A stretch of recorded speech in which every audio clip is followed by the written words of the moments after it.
Good morning to one and all present here. Poverty is one of the worst forms of violence, and today we're going to talk about a day which eradicates this form of violence. Today, the students of grade 9C are going to talk about the International Day of Eradication of Poverty. Wait a minute, what is poverty? According to Britannica, poverty can exist when people lack the means to satisfy their basic needs.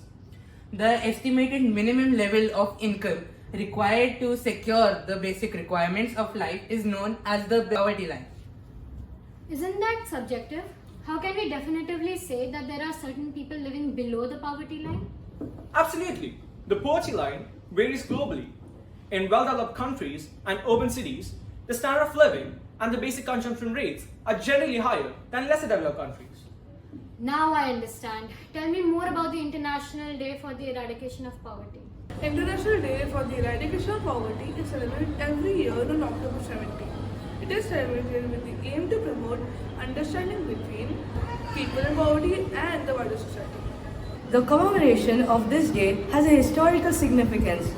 On October 17, 1987, more than 1 lakh people came to Trocadero where the Human Rights Declaration was signed. Now that you know about the importance of this day, let us now tell you about efforts taken by organizations all over the world. For example, the UN. United Nations Sustainable Development Goals include 17 objectives, with Goal 1 focusing on ending poverty globally by 2030. These goals aim to improve health, education, reduce inequality and promote economic growth, which is all essential for combating poverty and ensuring sustainable development. The United Nations Development Programme, that is the UNDP, is dedicated to implementing comprehensive poverty reduction programs that help improve access to education, healthcare, and economic opportunities to the marginalized population. In addition to these direct interventions, the UNDP provides both financial and technical assistance to developing countries, helping them to formulate and implement sustainable development strategies. This holistic approach ensures that these countries can build up resilient systems that support long-term growth and ensures fostering environments where all individuals have the opportunity to thrive. The World Food Programme, also known as WFP, plays a crucial role in delivering food assistance during emergencies, providing life-saving support to communities affected by conflicts, natural disasters, and other crises. WFP also focuses on initiating long-term programs aimed at improving food security and ensuring that vulnerable populations get consistent access to safe, sufficient, and nutritious food.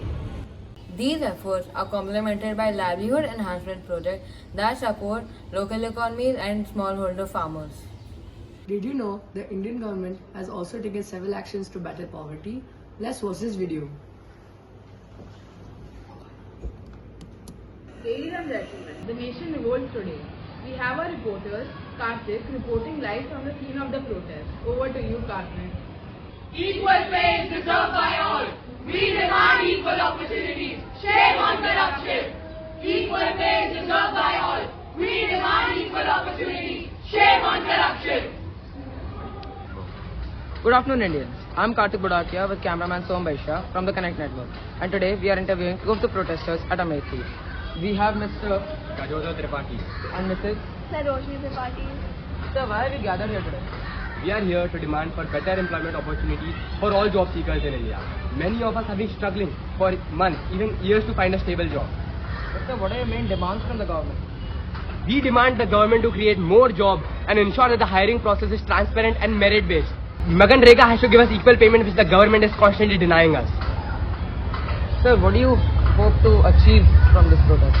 We want our voices heard. We won't stop unless and until there is real change. Okay, thank you, sir. Ma'am, how has this denial of equal opportunities affected you? We live in poverty, and it is with great difficulty that I have managed to gain employment. Now the government is here, not giving us employment based on our merits. But what do you want the government to do? In my opinion, the government should be more responsible in giving out government jobs and check their qualifications. They should deal with corrupt politicians and give government jobs justly. Thank you, sir. Thank you, ma'am. This was news anchor Karthik Budakia with cameraman Som Baisha. Over to the studio.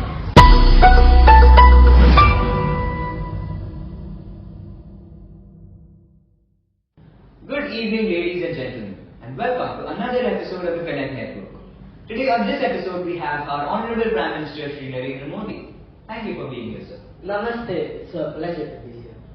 So today we have a few questions for you, sir, and here are some things the nation wants to know.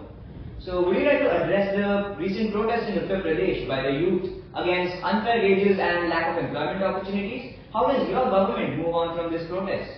Well, over the issue of protests over Maganrega in Uttar Pradesh, my government has acted swiftly. Well, we have engaged with workers firstly, then we have expedited wage payments, and moreover grievance redressal was strengthened. Field inspections conducted and awareness campaigns launched. In fact, the problem does not lie within the system of Maganrega. I'll tell you, it lies within those politicians who are corrupt. My government and I are committed to making Maganrega sustainable for all. Wow, it's great to know the promising reforms being made. Now coming to social issues, how is your government addressing corruption and poverty? Well, we are trying to make India corruption free. Firstly, we have digitalized the entire system. We have made sure that subsidies reach you directly through direct financial transfers. Okay, and besides that, we also have Pradhan Mantri Awas Yojana for housing facilities, Pradhan Mantri Jan Yojana for financial inclusion. I'm telling you again, my government is committed to making India corruption free. Well, ladies and gentlemen, you heard the man of the hour. Thank you, Prime Minister Modi, for your time. And see you again on the next broadcast of the Connect Network right here next week. Thank you and have a blessed week ahead. I'm so glad I learned all this. I think I'm finally ready to present the assembly. Who's gonna tell her?